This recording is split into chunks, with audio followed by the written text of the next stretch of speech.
I have to tell you right off the bat, I have a special love for this particular podcast and this project, partly because I'm part of the team and I have gotten to see it from the inside.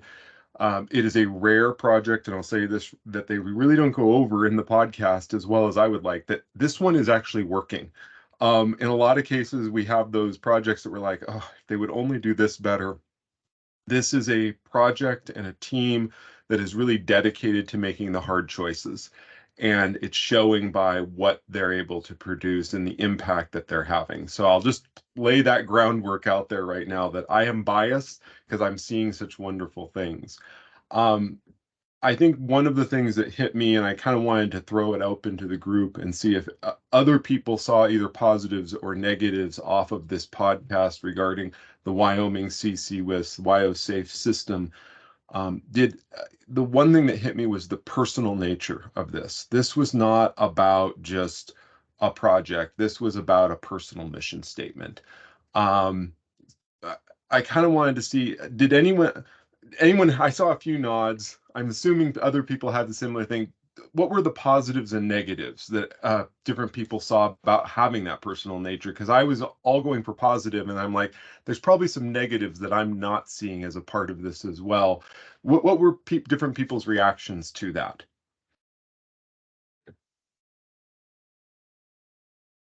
I think from the personalization side, Stephen, I was kind of surprised by how um, well Ellie knew her client, that she could anticipate their needs and really be able to mitigate like what conversations she need to have with them at certain points. That is clear that she's taking the time and the attention to get to know them, for her to be able to do that successfully. But I was impressed with that.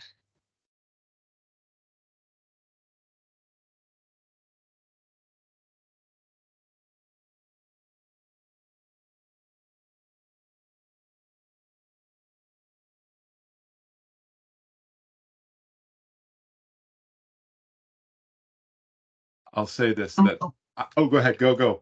I'm trying not to jump on at all because I'm having connectivity problems, but that was my observation as well. And her ability to engage and facilitate navigating that conversation in a way that was beneficial for the audience to learn. I'm going to call out David Plate here because a lot of people on this call are consultant side of things, and I always love to get David's perspective on from the business development side. What are the positives and negatives you see about that personal interaction, and what can the consultants learn about that from your perspective? We're actually putting together a presentation for Spark exactly on that topic. So I'm not going to ruin the presentation because I want people to have to see it twice. But so thanks for that. But I really do think it comes down to exactly what you described, Stephen. It is that personal interaction. And I met the HSFO conference this week, and these are finance folks, right? So they're very quiet, they're very introverted, and it's just great to have that personal relationship where they do feel, wait a minute, these guys really do have something unique to offer. They're not just, as we've talked, salespeople, but they really are eager to be here to help me.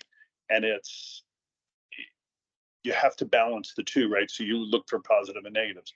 Positive is they're grateful for someone who comes to them with new ideas and some new ideas and the ability to help them strategize and be engaged and energetic. Well, what have we learned from the other 49 states besides the one that we're presenting to at the moment? The negative is, of course, that someone with my personality can just steamroll a finance person, and that's unhelpful. So, we do have to balance that and find what works for each individual. But it's the care and the compassion and the expression of appreciation for the job that they do. Right? These folks don't make a lot of money compared to what they could make in the outside world. So we express that appreciation of every chance we get. It carries a lot of weight.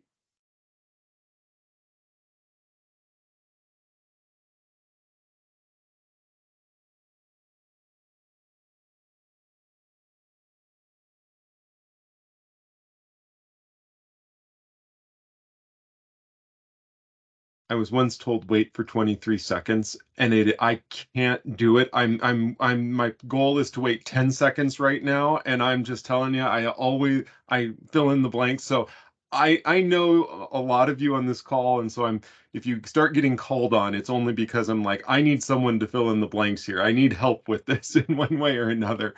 Um, I'm intrigued a little bit by I'm going to say the process and the steps that they went through with this. Oh, Christina, you're saving me. I love it. Your hand went up. I'm saving you just because I wanted to jump in before we move away from that Okay. kind of personal dynamic. So I'm brand new. I listened to this podcast while I was applying to join PK and binge watched every episode I could get my little earbuds on. I listen to podcasts while I run to distract me from the fact that I'm running. And I really enjoyed it. And one of the things that stood out to me the most as a total outsider was the interaction between the PK team and the client seemed like a close thought partnership friendship. It seemed really close and really warm. And like the ideas were swirling between them and had been for quite some time as they kind of rolled up their sleeves and did something complicated and hard and sometimes a little bit messy together. And that was, as somebody thinking about joining this team, that was really exciting to me. Like the technical details of what they were working on kind of went over my head, not my area of expertise, but the dynamic and the way that they were almost in a vibe where they were finishing each other's sentences about what they had gone through. The warmth of their kind of collaboration was just really noticeable to me.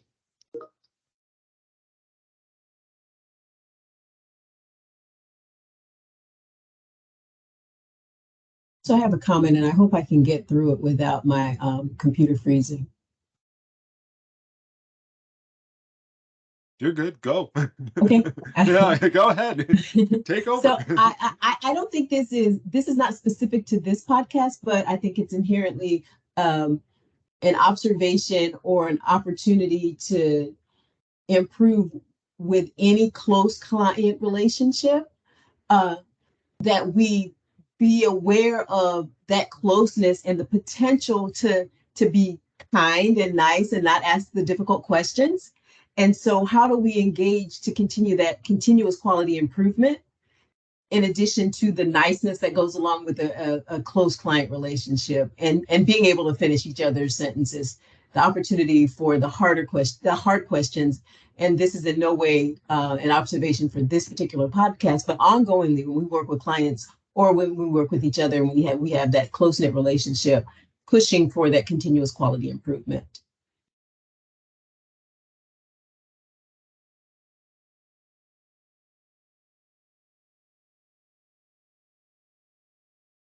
I'm going to jump in because I want to throw that to Tony of all people, because he and I bonded over coaching, and that's one of the hardest things. I love it. And he went, what?